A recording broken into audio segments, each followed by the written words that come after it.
Hello students, आज की class में आपका स्वागत है। खनिज नीति। खनिज नीति किसे कहते हैं? कोई भी देश अपने देश में खनिज संपदा के प्राप्त करने के लिए या उपयोग करने के लिए कुछ संबंधित नियम बनाती है और जो कि विकास और औद्योगिकरण के लिए आवश्यक होते हैं। इसे ही खनिज नीति कहते हैं। और यह खनिज नीति जो है समय समय के साथ साथ बदलती भी रहती है। खनन नीति का निर्माण के तहत कुछ महत्वपूर्ण बिंदुओं पर विचार करना होता है। जैसे पहला पक्ष है राष्ट्रीय विकास और औद्योगिकरण में खनिजों की भूमिका। यह किस दौर में औद्योगिक विकास की नीति से संबंधित है। खनन प्रक्रिया के निर्माण के तहत जो महत्वपूर्ण बिंदुओं पर विचार करना पड़ता है, जो खनिज नीति बनाने के लिए जो महत्वपूर्ण कारक है वह पहला है उसमें राष्ट्रीय विकास और औद्योगिकरण में खनिजों की भूमिका। समय समय पर विभिन्न औद्योगिक खनिजों की औद्योगिकरण में अलग अलग प्रकार के खनिजों की आवश्यकता होती है। जैसे पहले समय में लोहा, कोयला यह अधिक उपयोग में आता था, लेकिन अब इसके साथ साथ अन्य रासायनिक खनिज जो हैं उनका भी उपयोग इस समय में बढ़ रहा है। तो समय समय पर जिन उद्योगों में जिन खनिजों की आवश्यकता होती है उसी के अनुसार खनन नीति में परिवर्तन होता रहता है। 1990 से पहले विश्व भर में देश चाहते थे कि उसके देश के खनिजों का उत्खनन और उपयोग उसी देश के लोगों के द्वारा और उस देश की कंपनियों द्वारा किया जाए। वह दूसरे देश को खनन में आने नहीं देना चाहते थे, लेकिन 1990 के बाद तेजी से बदलने लगी, परिस्थितियां तेजी के साथ बदलने लगी और वैश्वीकरण का नया दौर 1990 के दशक में प्रारंभ हुआ। ऑस्ट्रेलिया, कनाडा, दक्षिण अमेरिका, इंडोनेशिया, चीन जैसे खनिज प्रचुर देश अपनी नीतियों को बदलने लगे ताकि खनन में नई निजी कंपनियां और बहुराष्ट्रीय कंपनियों को बढ़ावा मिले। 1990 के पहले समय जो था उस समय देश में के लोगों का विचार था कि खनन जो है, खनिज का जो उत्खनन है उसका उपयोग और उसका खनन का कार्य जो है केवल देश के लोग ही करें और जो खनिज का उत्पादन हो रहा है उसका उपयोग भी देश के लोग ही करें। दूसरे देशों को वे इसमें आने नहीं देना चाहते थे। लेकिन 1990 के दशक के पश्चात की परिस्थितियां जो थी वह परिवर्तित होने लगी। अब लोग चाहते थे कि इन खनिजों का वैश्वीकरण हो, अर्थात दूसरे देशों के और बहुराष्ट्रीय लोगों के द्वारा बहुराष्ट्रीय देश जो है आकर के खनन में अपना योगदान दे सकते हैं। इससे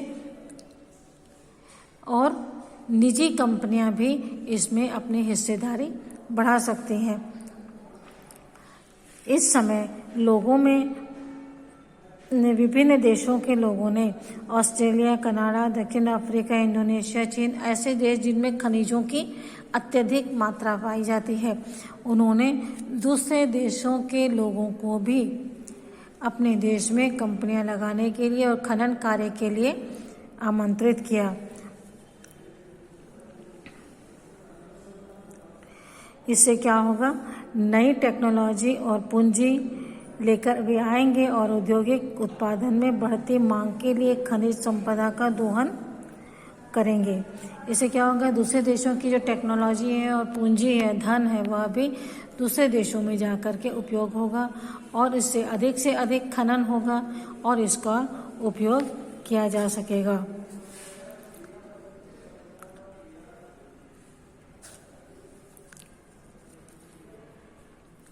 इसके साथ ही खनिजों में अंतर्राष्ट्रीय बाजार और व्यापार में भी अभूतपूर्व ढंग से बढ़ा और कोई भी उद्योगपति अपनी जरूरत के खनिज वहां से खरीद सकता था।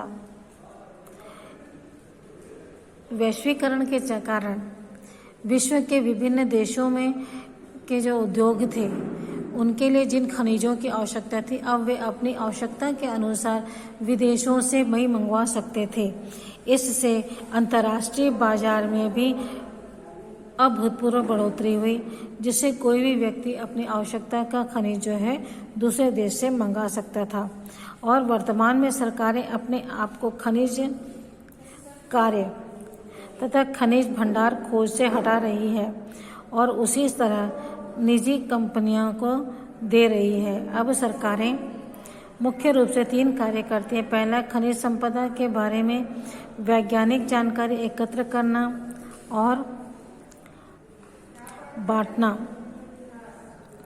सरकारें अपने देश में कहाँ क्या खनिज संसाधन उपलब्ध हैं इसकी वैज्ञानिक जानकारी इकट्ठा करती है और उससे सार्वजनिक करती है ताकि विभिन्न कंपनियां उनके उत्खनन के लिए आगे आएं।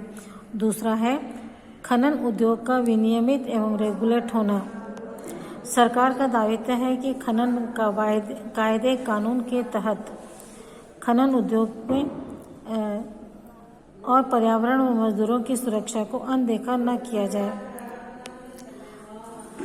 अब सरकारों का, किसी भी देश की सरकार का यही मुख्य कार्य है कि वह वैज्ञानिकों की सहायता से यह जानकारी एकत्र करे कि अपने स्थानों पर, अपने क्षेत्रों में किस प्रकार के खनिज के भंडार उपलब्ध हैं।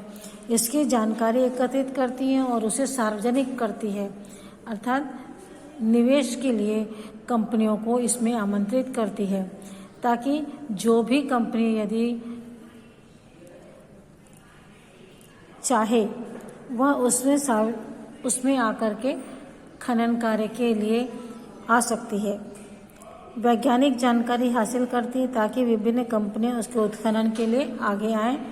और दूसरा कार्य यह है कि खनन उद्योग के विनियमित और रेगुलेट करना, उसको विनियमित करना, उसे नियम बनाना और रेगुलर करवाना उससे सरकार का दायित्व है। खनन के कायदे कानून के तहत खनन उद्योग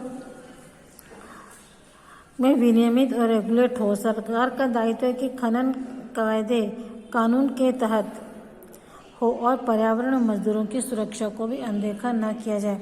सरकार चाहती है कि कंपनियां जो है खनिजों का जो खनन करती हैं वह कायदे और कानूनों के अंतर्गत ही करें तथा पर्यावरण की दृष्टि और मजदूरों की सुरक्षा को भी अनदेखा न करें। सरकारी कंपनियां को खनिज भंडार खोजने में और उत्खनन की अनुमति देती है और यह सुनिश्चित करती है कि कंपनियां उन शर्तों का पालन करें। तीसरा कार्य करती है खनन से शुल्क और कर वसूलना। खनन कार्य दूसरों को देने से पहले उसमें शुल्क जो फीस दी जाती है वह जमा करना और उससे टैक्स वसूल करना सरकार का अब मुख्य दायित्व रह गया है। सरकार को यह निश्चित करना होता है कि खनिजों में से प्राप्त आय उचित हिस्सा सरकार को शुल्क और टैक्स के रूप में मिले, जिससे देश के विकास कार्य में लगा सके। इसी तारतम्य से भारत में भी खनिज नीति में बदलाव होने लगा।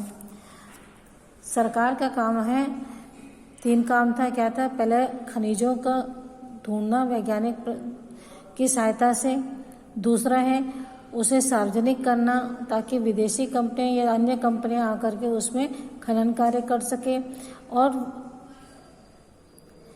सरकार के द्वारा खनन कार्य के लिए नियम और कानून बनाना ताकि उन्हें सरकार को उससे लाभ भी प्राप्त हो सके तथा जनता जो मजदूर और वहाँ कार्य करते हैं और पर्यावरण के भी दृष्टिकोण से नियम बनाना ताकि उनके स्वास्थ्य, पर्यावरण को भी ध्यान में रखें और मजदूरों के स्वास्थ्य का भी ध्यान रखें। तीसरा महत्वपूर्ण काम था कि खनन तथा खदानों को लगाने के लिए जो टैक्स दिया जाता है और शुल्क दिया जाता है उसको वसूल करना।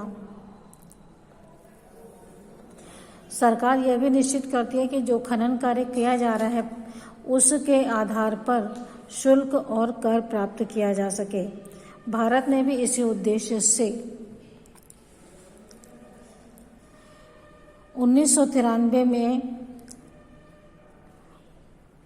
नई खनन नीति, राष्ट्रीय नीति तैयार की। खनिजों के संबंध में खनिज के उत्खनन के लिए नई राष्ट्रीय नीति बनाई और इसी उदारीकरण के द्वारा उन्होंने भी केंद्रीय सार्वजनिक उपक्रमों के लिए आरक्षित खनिजों को भी निजी क्षेत्रों में देने का शुरू किया।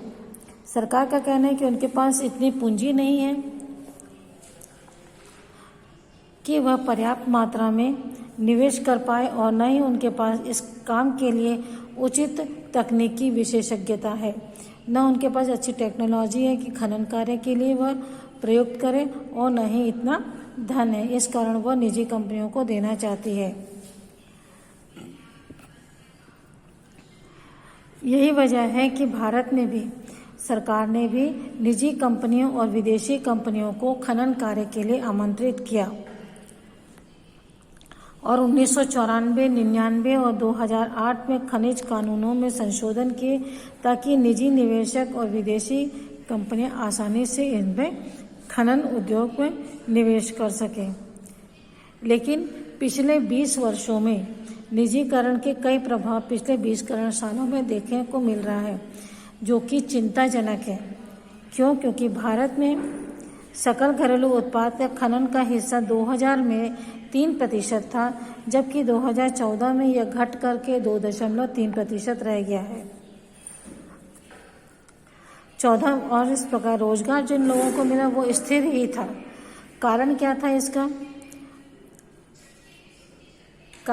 इसका? खनन तो हुआ है और इसका लाभ केवल निजी कंपनियों को ही हुआ। इसका फायदा राज्य को कम हुआ है और इसके साथ ही साथ उसमें न तो राज्य की आय बढ़ पा रही थी और न ही रोजगार बढ़ पा रहा था। लेकिन खनन का उत्पादन जो बढ़ा है और इसका लाभ केवल निजी कंपनियों को ही प्राप्त हुआ है। तीसरी समस्या यह रही कि निजी कंपनियां खनन के बाद खदानों को खुला छोड़ देती हैं, उसे भरती नहीं है। इससे पर्यावरण की समस्याएं भी उत्पन्न हो रही हैं। इसके लिए नए कानून बनाए गए जिससे खदानें बंद होने के पश्चात उन्हें पूरी तरह से पर्यावरण की दृष्टि से खुला न छोड़ करके उन्हें भरपाई की जाए या भर दिया जाए। इसके लिए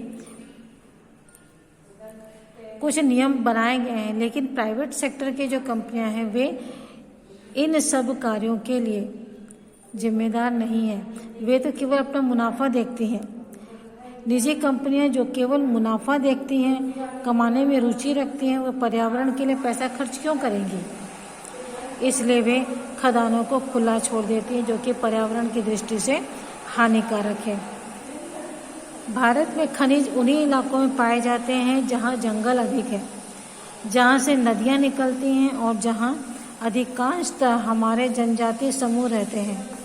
खनन के कारण जंगल नष्ट हो गए और जो आदिवासी समूह है, वनवासी समूह है, वह जंगलों से बाहर शहरों की तरफ आने लगे हैं। 1981 से अब तक 1,86,000 हेक्टेयर जंगल खनन के लिए काटे जा चुके हैं। और जंगल काटने के कारण क्या होता है? पर्यावरण प्रदूषण भी बढ़ता है। इसके अलावा खनन और खनिज की ढुलाई के लिए स्थानीय जल स्रोतों पर भयंकर प्रदूषण हुआ है। पर्यावरण में इस तरह खराब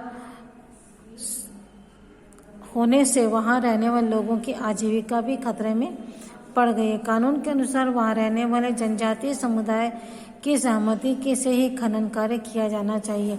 अब सरकार ने नियम बनाया है कि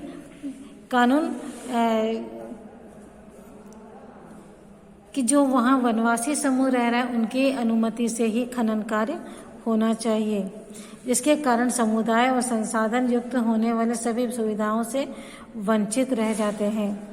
खदानों का दोहन खदान क्षेत्र के बंद होने के पश्चात लक्ष्यों को ध्यान में रखकर किया जाना चाहिए। इसके तहत खदान की भूमि का दोहन की स्थिति में लाना और उसे अन्य उत्पादक कार्य के लिए उपयोगी बनाना, उदाहरण के लिए खेती इत्यादि का लक्ष्य रखा गया है। सर्वप्रथम खदानी क्षेत्र ऊपरी मिट्टी तो परत खनज के पश्चात पुनः वनीकरण के लिए अत्यंत आवश्यक है। यहाँ वृक्षारोपण करना होगा। साथ ही क्षेत्र में जैव ईंधन के बनाए रखते हुए छोटे छोटे क्षेत्रों में वन लगाए जाएं तो खदान क्षेत्रों की पारिस्थितिकी पुनर्वास के लिए उपयोगी होगी। कहने का अर्थ यह है कि जो खदान लगाए जाते हैं वो खदान बंद होने के बाद या समाप्त होने के बाद खनन कार्य उसे वापस सपाट बनाया जाए, जिससे कि वहाँ पर कुछ अन्य कार्य किए जा सके, जैसे वृक्षारोपण है, कृषि है, इस प्रकार के कार्य किए जा सके। इसके लिए जो खनन करते हैं, जो खदान लगाते हैं, उन्हें की ही जवाबदारी यह होती है। कहने का अर्थ यह है कि खनिज संपदा का उपयोग से संबंधित नीति के बढ़ते उत्पादन, स्थानीय लोगों की ज़रूरतों और पर्यावरण को सुरक्षा की, इन सब बातों के बीच संतुलन बनाए रखना बहुत ज़रूरी है। तो बच्चों, इस वीडियो में इतना ही। अगले वीडियो में इसके आगे देखेंगे। Okay, bye.